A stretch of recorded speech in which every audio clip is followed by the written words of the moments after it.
আমি ভয় পেয়ে আছি, কারণ 10 বছর হয়ে গেল এখন রাজনীতি ভাবে বক্তৃতা দিতে পারিনি। এইভাবে এরকম ভাবে বললেন, আমি তার ধারে কাছেও নেই। এদিকে মঞ্চ উপস্থিত সমস্ত গুরুজনকে অসংখ্য ধন্যবাদ পাশে থাকার জন্য, আমার হয়ে লড়াই করার জন্য এবং আমাকে জেতানোর জন্য প্রচন্ডভাবে চেষ্টা করছেন, তার জন্য মাথা নিচু করে আপনাদের সকলকে অসংখ্য ধন্যবাদ।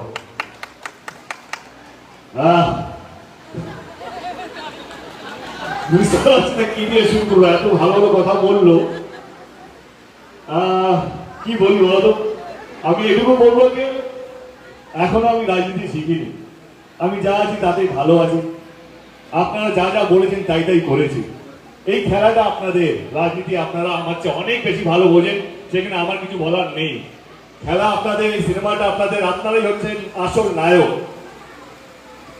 আপনারা আছেন বলেই আমাদের মতন প্রার্থীরা জিততে পারছি বা দিদি এখনো সিএম হয়ে আছেন, কারণ আপনারা মাঠে নেমে প্রত্যেকটা বাড়ি বাড়ি গিয়ে দিদির প্রচারটা করেন, তবে গিয়ে আমরা জিতি গিয়ে পার্লামেন্টে বসে থাকি। গত 10 বছরে আমি এইটুকু জেনে গেছি যে নেতারা একটু অন্যভাবে নেবেন না, নেতারা পদ চায়, পোস্ট চায়, কিন্তু দলের কর্মীরা কিছু চায় না, তারা শুধু সম্মান চায়। এইটুকু আমি বুঝে গেছি। জেতার দিন যেই প্রার্থীর জন্য আমরা লড়াই করে জেতান তাকে, তারা আপনার নামও জানে না, হয়তো আপনার ফোন নম্বরও নেই, কিন্তু আপনার বাড়িতে বসেন, টিভি দেখেন, একটা অন্য অনুভূতি ফিল করেন, ছেলেটাকে আমরা জিতিয়েছি, এইটাই আপনাদের অনুভূতি। এর চেয়ে বেশি কিছু চান না আপনারা। এটা দুটো নির্বাচন করার পর আমি বুঝে গেছি, কখনো হেরেছি কখনো জিতেছি, কিন্তু আলটিমেটলি জিতেছি। দোষটা আপনার নয় যে আমি 2019-এ হেরেছি, দোষটা পুরোপুরি আমার।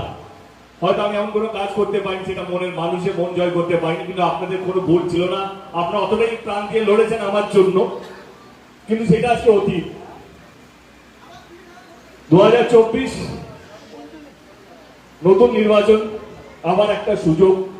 আমরা কি কি ভুল করেছিলাম, ইনফ্যাক্ট আমি কি কি ভুল করেছিলাম 2019-এ, সেটাকে শুধরানোর আরেকটা সুযোগ। আমাদের এইটাই চেষ্টা হওয়া উচিত যে কতটা মার্জিন হবে আমি জানি না, সেটা আমাদের লক্ষ্য হওয়া উচিত না, কিন্তু পাঁশকুড়া পশ্চিমের প্রত্যেকটা মানুষের মন জয় করব, সেটা আমাদের লক্ষ্য হওয়া উচিত। সেটা যদি আমরা করতে পারি, আমরা অনেক ভোটে এগিয়ে যাবো। জিরন আমার খুব প্রিয় বন্ধু, অনেকে মস্কার করছিল, কারণ আমার কাউকে ছোট করে নিজেকে বড় করার আমার একদম ইচ্ছে নেই। তাকে তার মতো করে আমরা ছেড়ে দিই, সে তার নিজের মতো করে প্রচার করবে।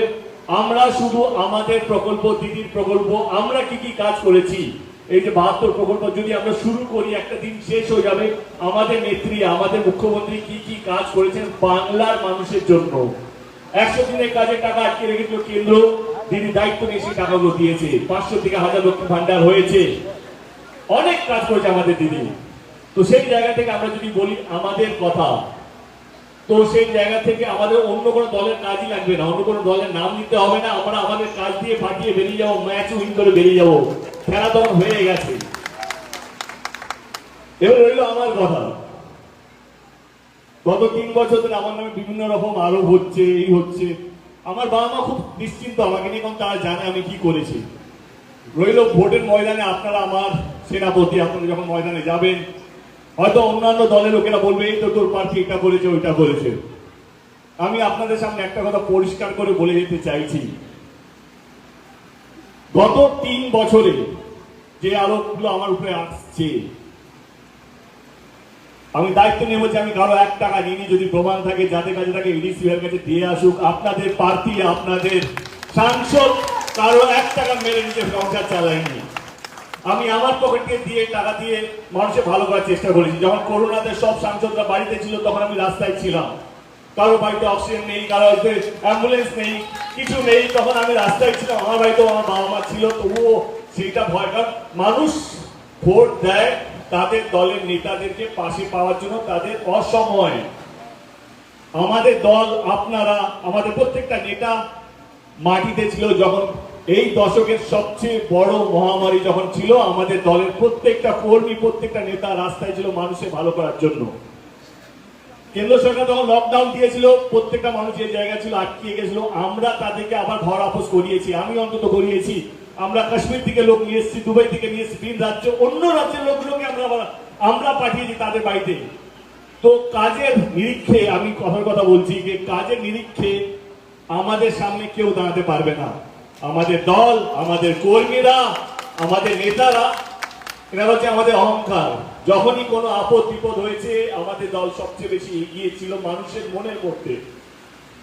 নির্বাচন সবাই হয়তো ভুলে যায়, মানুষ, আপনাদের কাজ আমাদের কাজ মানুষকে সেই কথাগুলো মনে করানো যে কোন দল সবচেয়ে বেশি আপনাদের পাশে ছিল যখন আপনাদের সবচেয়ে বেশি সমস্যা ছিল। আর একটু বেশি না, আমি আবার বলছি 2019টা এখন অতীত, সেই পুরো দোষটা আমার, আপনাদের নয়। আমি একটাই কথা বলবো যে আমাদের সংগঠন তৃণমূল কংগ্রেসের সংগঠন বাংলায় তার ধারে কাছে কেউ নেই, কোনো দলের সংগঠন নেই। আমাদের দলের যা সংগঠন আছে প্রত্যেকটা বুথে যেভাবে আমরা কাজ করি সেটা আমার মনে হয় না কোনো দলের কাছে। তাদের কাছে হয়তো পয়সা আছে কিন্তু এরকম মানুষের মন নেই, এরকম কর্মীরা নেই।